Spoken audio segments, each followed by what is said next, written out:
Како гледате на промените кои се случија во светот, генерално, во светски рамки и во Канада, онаму каде што живеете? Значи, како се потресува, како се променија општествата? Ви благодарам на прашањето. COVID навистина остави историски белег на целиот свет во оваа 2020 година. А пред само една година скоро никој немаше поим што може да направи една глобална пандемија. Според тоа што го знаеме сега, според последните податоци, што најверојатно ја потценуваат глобалната состојба, и тоа за повеќе пати, повеќе од 82 милиони луѓе во светот биле инфицирани и скоро 1,8 милиони починале од болеста. Ваква пандемија на инфективна болест светот не помни во последните 100 години.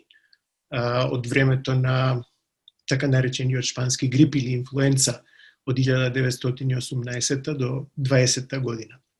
Се проценува дека тогаш околу 1/3 од целата светска популација или околу 500 милиони луѓе заболеле и околу 50 до 100 милиони луѓе починале од таа болест. Ме прашавте конкретно за Канада во однос на здравствените бројки или споредбени бројки помеѓу Канада и Македонија.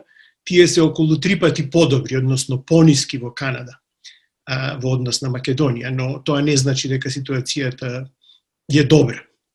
Несомнено е дека COVID-19 го промени светот и ги промени нашите животи во негативна смисла и тоа на повеќе начини.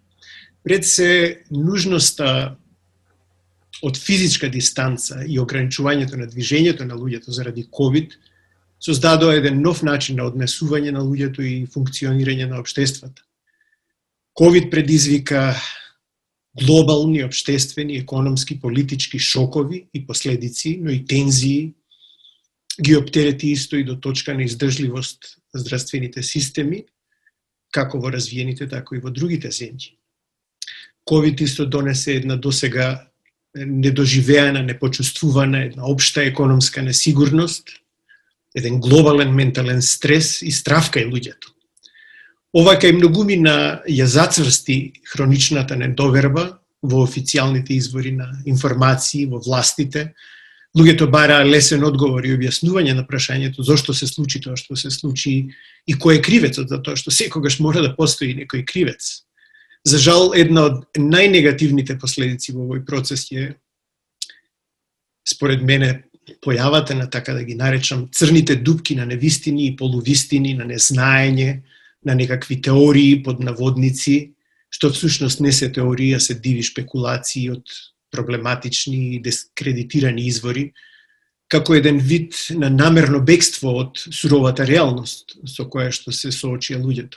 За жал, овие црни дупки на незнаењето, што се ширија и се уште се шират молскавично, со помош на социјалните мрежи, ја проголтуваат на некој начин секоја можност за некаков рационален разговор и диалог со верниците во вакви имагинарни заговори, а тие уште и се представуваат како бранители на социјалните слободи. По мене ваквиот арогантен култ на незнаењето, каде што незнаењето се изедначува со фактите, со научните вистини, со критичката и аналитичка мисла, сега се прогласува како една нова просветленост и увид во делувањето на некои мрачни сили што сакаат да го починат светот. Друг, според мене, глобален тренд во 2020 година, но и во последниве години, е нарушувањето на нивото на демократија во многу земји во светот. Се јавија авторитарни режими, се јавија лидерски фигури што се служат со популистички методи, а многу често се поддржани од приврзаниците на споменатиот култ на незнаење. За жал, овие два тренда, од една страна култот на незнаење, од друга страна нарушувањето на демократијата и порастот на овие авторитарни режими, во спрега се многу загрижувачки глобално, зашто имаат потенцијал да ги променат на полошо и демократските општества и светот во кој што живееме.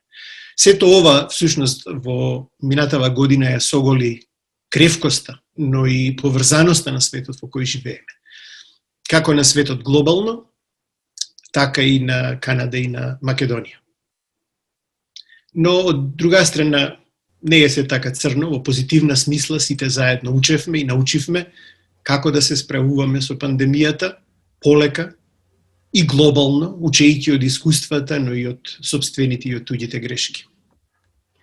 Добро, како ја гледате 2021? Како е можно ние да станеме подобри луѓе, светот да стане подобар, да станеме поемпатични, солидарни, класните општества да не бидат така сурови, супресирани, да не бидат луѓето кои се во пониските класи, обесправени да не бидат? Тешко е да се даваат предвидувања. Ми се чини дека Марк Твен има кажано дека е всушност тешко да се даваат предвидувања, особено за иднината. 2021 година е многу блиска иднина, што наскоро ќе биде сегашност.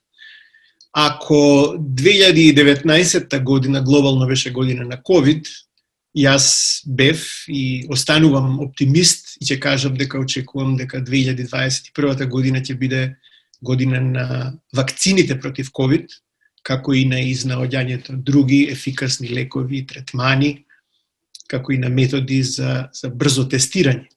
Кога разговаравме во април оваа година, ви реков дека очекувам во следната година до 2 да имаме вакцина за COVID и тоа сега стана реалност. Навистина, ваквиот развој на настаните во услови на една глобална несигурност, неизвестност, создава од друга страна доверба во способноста на современата наука и медицина да одговорат на вакви предизвици за многу кус период. Јас се надевам дека до крајот на 2021 година голем дел од населението во светот ќе се вакцинира и дека сегашните резерви, што јасно постојат кај голем број луѓе насекаде во врска со вакцините ќе се намалат. Очекувам исто така дека меѓународната соработка да се обезбеди широка и рамномерна или порамномерна дистрибуција на вакцините ќе ја доведат пандемијата под контрола и ќе создадат услови на еден глобален или за еден глобален ресет. Јас се надевам дека во светот во втората половина на 2021 или барем кон крајот светот ќе почне повторно да наликува на оној што го знаеме пред COVID во позитивна смисла. Меѓутоа, оваа година донесе и многу промени кои што ќе останат или што ќе се развијат понатаму во општествата. Например, виртуелната комуникација, работењето од дома, купувањето онлайн. Сите тие процеси ќе го забрзаат дигитализирањето на општествата, на економиите, на многу индустрии, на образованието. И овие процеси ќе олеснат и глобалната комуникација и ќе поттигнат на тамошна еволуција и вклопување на овие дигитални технологии во современите општества.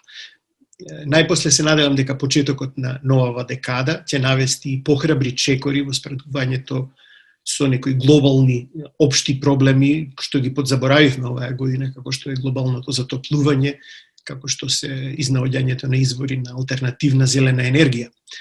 Од гледна точка на еден оптимист, како јас, ваквите промени ќе предизвикаат глобален стимулус и ќе овозможат прогрес за идните генерации, за светот да стане едно подобро и попристојно место за живење. Добро, јас ви благодарам, господине Трпков, и чувајте се. Ви благодарам и вам, се најдобро.